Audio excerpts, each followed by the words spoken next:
Assalamualaikum warahmatullahi wabarakatuh.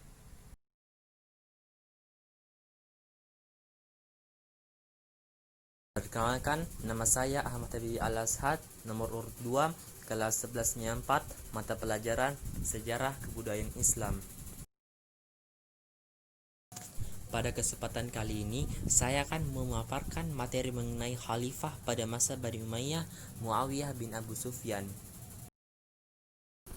Jadi ini adalah peta konsep mengenai Muawiyah bin Abu Sufyan. Materi pertama adalah biografi Muawiyah bin Abu Sufyan. Yang kedua, masa kekhalifahan Umayyah. Yang ketiga, masa kekuasaan Muawiyah bin Abu Sufyan. Dan yang keempat adalah kepribadian dan gaya pemerintahan. Baiklah, saya akan menjelaskan materi yang pertama adalah biografi Muawiyah bin Abu Sufyan. Nama lengkapnya adalah Muawiyah bin Abu Sufyan bin Harb bin Umayyah bin Abdi Syams bin Abdi Manaf bin Quraisy bin Kilab. Ia berasal dari Bani Umayyah. Ia memiliki kunyah atau julukan Abu Abdurrahman dan Al-Quraisy, Al-Umawi, Al-Makki. Ayahnya adalah Abu Sufyan bin Harb, seorang pembenci Nabi Muhammad SAW yang akhirnya masuk Islam, diikuti jagoan istrinya Hindun bin Utbah yang dulu pernah memakan jantung paman Nabi Muhammad SAW, Abu Talib, pada perang Badar karena saking bencinya dengan Islam. Muawiyah memeluk Islam bersama ayahnya Abu Sufyan bin Harb dan ibunya Hindun binti Utbah tak kala terjadi pembebasan kota Mekah atau dikenal dengan peristiwa Fathu Mekah. Beberapa sejarawan berpendapat bahwa Muawiyah masuk Islam pada peristiwa Umrah Qada, tetapi menyembunyikannya keislamannya sampai peristiwa Fathul Mekah. Sejarawan Ali Muhammad Asy-Syalabi dalam karyanya berjudul Muawiyah bin Abu Sufyan menggambarkan perawakan Muawiyah. Ia adalah laki-laki yang berbadan tegap dan tinggi, berkulit putih, tampan dan penuh wibawa. Baiklah, kita sekarang ke materi kedua, yaitu masa kekhalifahan Umayyah.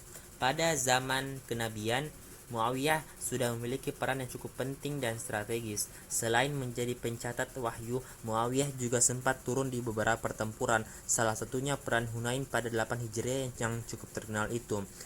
Peran Muawiyah di zaman Abu Bakar tidak mengendur. Zaman Abu Bakar mulai muncul benih kemurtadan. Abu Bakar bertindak tegas dengan memerangi mereka. Muawiyah ikut salah satu bertempur itu, yakni perang Yamamah.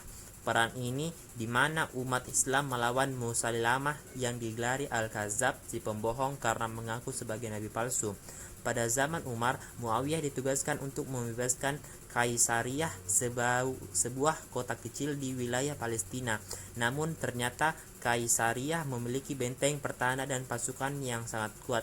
Setelah Kaisariyah dikepung dalam waktu cukup lama, Muawiyah pun berhasil menerobos kota tersebut. Dikatakan prajurit Kaisarah yang tewas mencapai 100.000 orang. Pada 18 Hijriah, gubernur Damaskus saat itu Yazid bin Abu Sufyan, yang juga saudara kandung Muawiyah, meninggal karena terserang wabah penyakit. Beberapa ulama meyakini Yazid terserang wabah taun. Untuk mengisi kekosongan, Uman bin Khattab menugaskan Muawiyah untuk menggantikan posisi saudaranya yang memimpin Damaskus. Sebagaimana Umar, Utsman tidak memakzulkan Muawiyah. Bahkan Utsman terus memberikan Muawiyah kekuasaan sehingga Muawiyah menjadi gubernur di Syam. Ia menguasai daerah yang sangat luas dan menjadi salah satu gubernur era Utsman yang paling berpengaruh. Dan di masa itu pula untuk pertama kali umat Islam berhasil membentuk pasukan angkatan laut yang hebat. Dan ini sekali lagi adalah jasa Muawiyah radhiyallahu anhu. Ketika Ali bin Abi Thalib menjadi khalifah, Muawiyah tidak mau berbaik. Sikap Muawiyah ini kemudian memicu berbagai peristiwa besar, yaitu perang Siffin, perang Takim, munculnya Khawarij, munculnya agama Syiah. Muawiyah telah mengabdikan hidupnya di jalan Allah selama 40 tahun, 20 tahun sebagai gubernur dan 20 tahun sebagai khalifah, yang sepanjang masa itu penuh dengan toleran, jasa yang luar biasa bagi kaum muslimin. Di akhir hidupnya ia membayat putranya Yazid, di mana Yazid inilah cucu Nabi SAW, Al-Husain bin Ali radhiyallahu anhu, terbunuh. Muawiyah diakui oleh kalangan Sunni sebagai salah satu sahabat Nabi, walaupun keislamannya baru dilakukan setelah Mekah ditaklukkan. Ada pendapat lain yang menyatakan bahwa Muawiyah masuk Islam pada 7 Hijriah. Baiklah, sekarang kita ke materi yang ketiga adalah masa kehalifaan Muawiyah bin Abu Sufyan. Setelah Ali terbunuh, Hasan bin Ali dibayat menjadi khalifah. Namun, Hasan menyerahkan posisi khalifah kepada Muawiyah. Dalam menjalankan pemerintahannya, Muawiyah mengubah kebijaksanaan pendahulunya. Kalau pada masa 4 khalifah sebelumnya pengangkatan khalifah dilakukan dengan cara pemilihan, maka Muawiyah mengubah kebijaksanaan itu dengan cara turun-temurun. Karenanya khalifah penggantinya adalah Yazid bin Muawiyah, putranya sendiri. Muawiyah adalah pendiri Daulah Umayyah. Bani Umayyah atau Kekhalifahan Umayyah adalah kekhalifahan Islam pertama setelah masa Khulafaur Rasyidin yang memerintah dari 661 sampai 750 di Jazirah Arab dan sekitarnya. Dari 756 sampai 1031 di Cordoba, Spanyol sebagai Kekhalifahan Cordoba. Nama dinasti ini dirujuk kepada Umayyah bin Abs Asyams, kakek buyut dari khalifah pertama Bani Umayyah, yaitu Muawiyah bin Abu Sufyan atau kadangkala disebut juga dengan Muawiyah I. Pada masa itu, kaum muslimin memperoleh kemajuan yang sangat besar, tidak hanya penyebaran agama Islam tetapi juga penemuan-penemuan ilmu lainnya. Ketika bin Zatiyum mengarahkan tentaranya untuk memperluas jahannya, ia tiba di beberapa daerah kekuasaan Umayyah. Untuk mengusir tentara bin Zatiyum itu, Muawiyah mengerahkan 1.700 kapal kecil yang mampu menghalau pasukan musuh. Dengan tidak mengenal lelah, kaum muslimin menaklukkan pulau Siprus dan Rhodes di Laut Tengah. Di samping itu, pada tahun 50 Hijriah, Muawiyah mengangkat Uqbah bin Nafi menjadi gubernur di Maroko. Dengan 10.000 tentara, ia berhasil mengalahkan orang-orang Romawi. Ia juga dapat mengalahkan bangsa barbar dan penduduk asli Afrika. Lebih dari itu semua, ia telah meletakkan pondasi Daulah Umayyah yang telah mengharumkan nama Islam selama ratusan tahun. Di masa kepemimpinan Muawiyah, banyak sekali kemajuan-kemajuan khususnya di bidang administrasi seperti mendirikan Departemen Pencatatan, Diwanul Khatam, mendirikan pelayanan pos, Diwanul Barid, mendirikan kantor percetakan mata uang, dan sebagainya. Selain di bidang administrasi, kebudayaan Islam di zaman itu juga berkembang pesat. Di antara kebudayaan yang mengalami perkembangan antara lain seni sastra, seni rupa, seni suara, seni bangunan, seni ukir, dan sebagainya. Pada masa ini, telah banyak bangunan hasil rekayasa umat Islam dengan mengambil pola Romawi, Persia, dan Arab. Setelah menjabat sebagai gubernur di Palestina selama 10 tahun dan di Syam 10 tahun serta sebagai khalifah Daulah Umayyah selama 20 tahun, Muawiyah meninggal dunia pada Kamis pertengahan Rajab 60 Hijriah dalam usia 78 tahun di Damaskus. Sebelum wafat, ia berwasiat untuk dikafani dengan gamis yang diberikan Rasulullah kepadanya.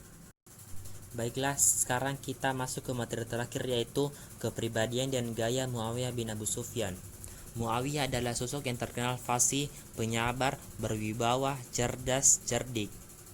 Tentang keislamannya, ia pernah mengatakan, "Aku masuk Islam pada saat penandatanganan perjanjian Hudaybiyah pada tahun 6 Hijriah, tapi aku menyembunyikan keislamanku." Ia ikut perang Hunain bersama Rasulullah, lalu beliau memberinya 100 ekor unta dan 10 uqiyah.